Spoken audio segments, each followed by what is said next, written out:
Hi everyone and welcome back to my channel. In this video I want to talk to you about what I'm planting here in my garden now that it is September and the cool season vegetables can go in as seeds now. The seeds usually love the heat to germinate, but then the leaves grow better in cooler weather.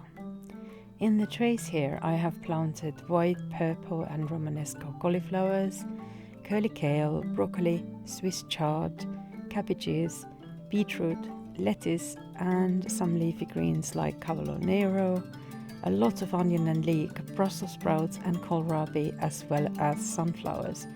That's right, sunflowers.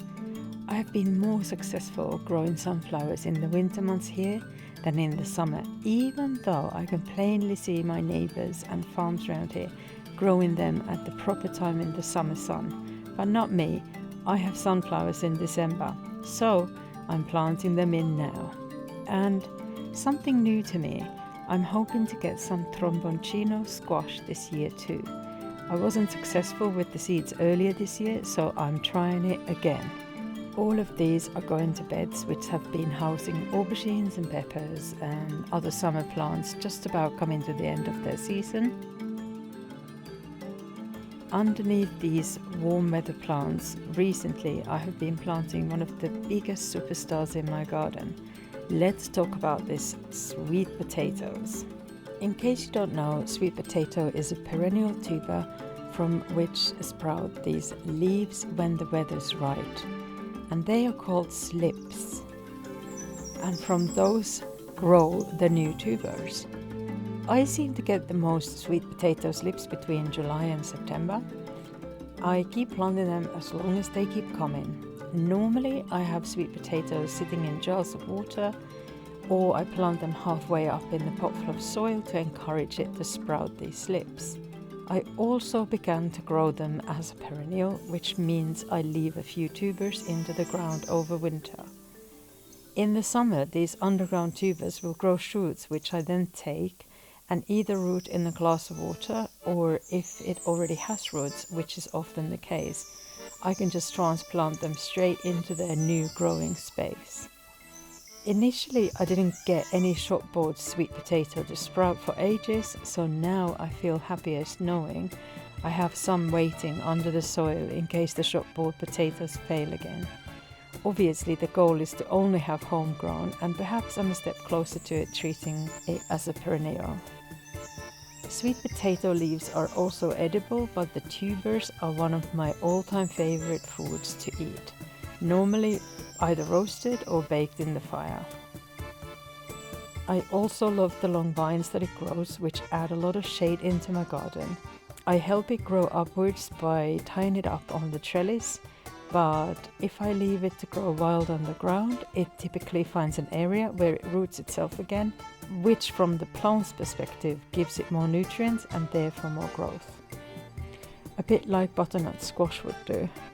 Due to the limited space in the garden and me hoping for a massive crop, I have planted sweet potatoes into every bed that I have, despite some arguments for suitability. Luckily, those are very few, and I have found it very compatible with almost everything. Another of my favorite vegetables is the cucumber. This summer I have been propagating the cucumber plants to multiply my stock. I carry on doing so as long as the season allows. By pruning off the side shoots from the main vine and preparing them to root in water is a way to clone the existing plant if you fancy trying it.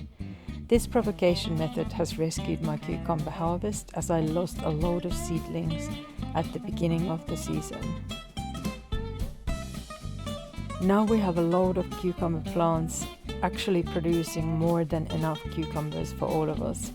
As I mentioned, they are one of my favorites, as well as my boy Archer, who loves to snack on them.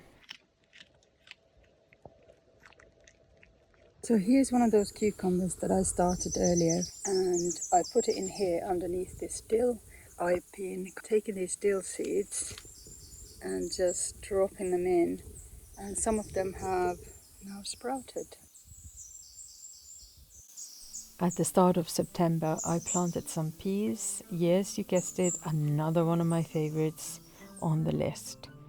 Last year, I lost so many peas to stormy weather, which beat down my trellises and broke the vines.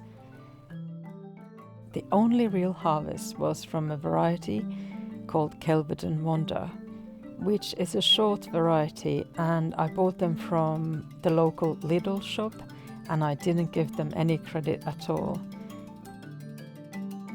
That miniature pea planted next to the Victorian climbing pea, and the difference is like so.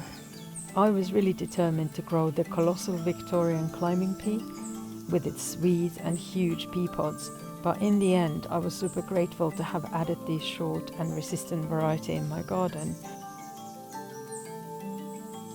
If it wasn't for this little one, we wouldn't have really a pea harvest to speak of, because the Victorian climbing pea got so damaged in the storm.